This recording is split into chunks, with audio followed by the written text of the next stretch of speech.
Salam sejahtera dan selamat datang sekali lagi ke channel ini Current Sphere MY. Pada hari ini kita akan bercakap tentang sesuatu yang tengah panas di dalam politik Sabah, yaitu kerusi Dun Melalap yang kini menjadi rebutan dalam PRN Sabah ke-17. Kalau kamu orang ikut perkembangan politik negeri ini, mesti tahu bahwa Parti Bersatu Sabah PBS sedang mengintai kerusi ini selepas ia akan dikosongkan. Tetapi bukan itu sahaja yang menarik, ada banyak persoalan kontroversi yang timbul di sebalik cerita ini. Baiklah, kita akan kupas satu persatu, jadi pastikan korang tengok sampai habis. Siap sedia, sebab kita akan masuk ke dalam dunia politik yang penuh dengan strategi, percaturan kuasa, dan tidak lain tidak bukan kontroversi.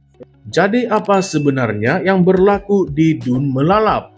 Ceritanya bermula apabila Datuk Peter Anthony Adun Melalap dari Parti Kesejahteraan Demokratik Masyarakat ataupun KDM telah disabitkan bersalah atas kesalahan memalsukan dokumen berkaitan kontrak kerja penyelenggaraan dan perkhidmatan di Universiti Malaysia Sabah UMS pada tahun 2014. Mahkamah Rayuan baru-baru ini mengekalkan sabitan tersebut menyebabkan beliau dijatuhkan hukuman penjara 3 tahun dan juga denda RM50.000.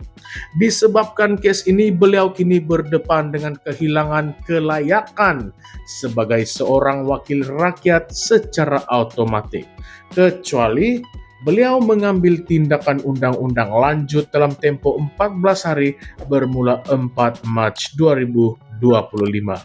Speaker Dun Sabah, Datuk Kazim M. Yahya telah menjelaskan bahawa jika Peter Anthony gagal mencabar keputusan mahkamah dalam tempoh itu, kerusi tersebut akan dikosongkan secara automatik. PBS nampaknya sudah bersiap sedia untuk merebut peluang ini.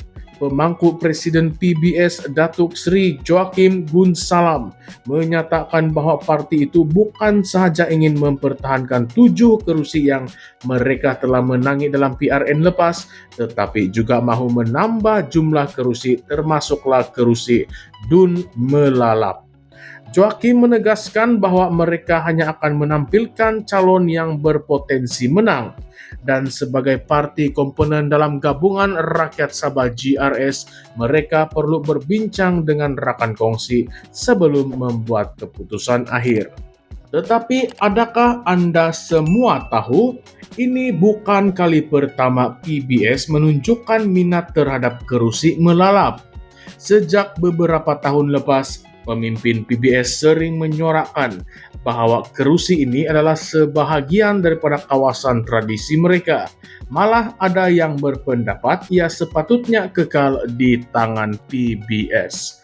Baiklah, mari kita berhenti sekejap dan fikir. Adakah adil bagi sesebuah parti untuk mendakwa hak ke atas sesuatu kawasan hanya kerana sejarahnya? Politik ini berubah-ubah, dan pengundi juga semakin matang di dalam membuat keputusan. Adakah logik untuk sesebuah parti mendakwa kerusi itu sebagai milik mereka sedangkan rakyat yang menentukan siapa yang layak menang? Atau mungkinkah ini hanya strategi politik untuk mengukuhkan kedudukan parti sebelum PRN nanti? Satu lagi isu besar yang kita kena bincangkan ialah tentang calon yang mempunyai rekod jenayah.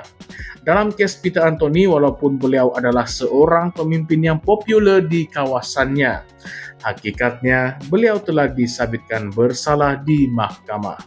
Jadi ini menimbulkan persoalan, sejauh manakah pentingnya integriti dalam politik? Adakah seseorang yang telah dihukum masih layak untuk bertanding semula dalam pilihan raya? Ada yang mungkin berpendapat bahwa kesalahan jenayah seharusnya menjadi faktor utama dalam menilai kelayakan seorang pemimpin. Manakala ada yang mengatakan bahwa selama mana seseorang itu masih mendapat sokongan rakyat, mereka berhak untuk kembali bertanding. Tetapi coba kita fikirkan dari sudut yang lain pula. Di dalam politik Malaysia, kita sudah banyak kali melihat pemimpin yang mempunyai kes mahkamah, tetapi masih lagi aktif dalam politik. Malah ada yang terus mendapat sokongan kuat.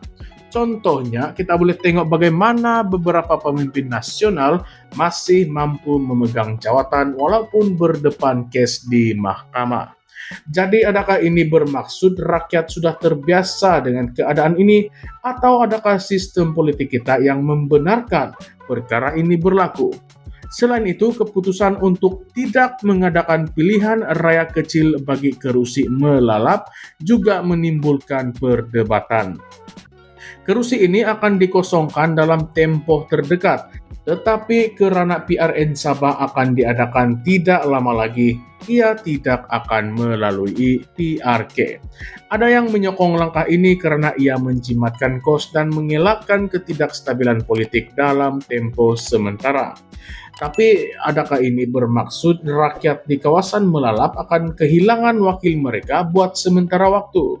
Adakah ini tindakan yang adil kepada pengundi, atau ini hanya strategi politik semata-mata? Satu lagi perkara menarik untuk kita bincangkan ialah bagaimana PBS dan parti-parti lain dalam GRS akan berunding mengenai pembahagian kerusi. PBS nampaknya sangat yakin bahwa mereka layak mendapatkan DUN melalap. Tetapi adakah rakan parti mereka dalam GRS akan bersetuju? Kita tahu bahwa dalam politik Sabah, banyak keputusan dibuat berdasarkan perbincangan dalaman antara parti-parti gabungan. Tapi sejauh manakah proses ini telus dan benar-benar mewakili kehendak rakyat? Adakah rakyat diberi peluang untuk menentukan siapa yang patut bertanding, atau semuanya sudah ditentukan lebih awal oleh parti politik? Kamu rasa kalau Peter Anthony tidak boleh bertanding semula, siapakah yang paling layak untuk mengambil tempatnya? Adakah PBS akan mendapat peluang itu, atau ada parti lain yang lebih berhak? Mungkin KDM akan berjuang untuk mengekalkan kerusi ini, atau mungkinkah ada calon bebas yang mampu memberikan saingan sengit? Apa yang pasti, PRN Sabah kali ini bakal menjadi salah satu pilihan raya negeri yang paling sengit dan penuh dengan drama. Dengan perebutan kerusi melalap, perbincangan dalaman GRS, serta persoalan tentang calon yang layak, kita boleh jangkakan akan ada banyak lagi perkembangan menarik dalam masa yang terdekat. Jadi apakah pendapat Anda semua? Adakah PBS patut diberi peluang untuk bertanding di melalap? Adakah wajar bagi seseorang yang mempunyai rekod jenayah untuk terus aktif dalam politik?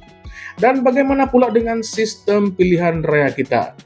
Adakah ia benar-benar memberi ruang kepada rakyat untuk memilih pemimpin mereka, atau segalanya sudah ditentukan oleh parti politik? Baiklah, itu sahaja untuk hari ini.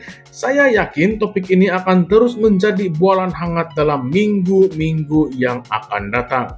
Kalau kamu ada pendapat sendiri ataupun teori sendiri tentang apa yang akan berlaku di DUN melalap, jangan malu-malu untuk tinggalkan komen dan ulaskan pendapat serta pandangan Anda di ruangan komen di bawah.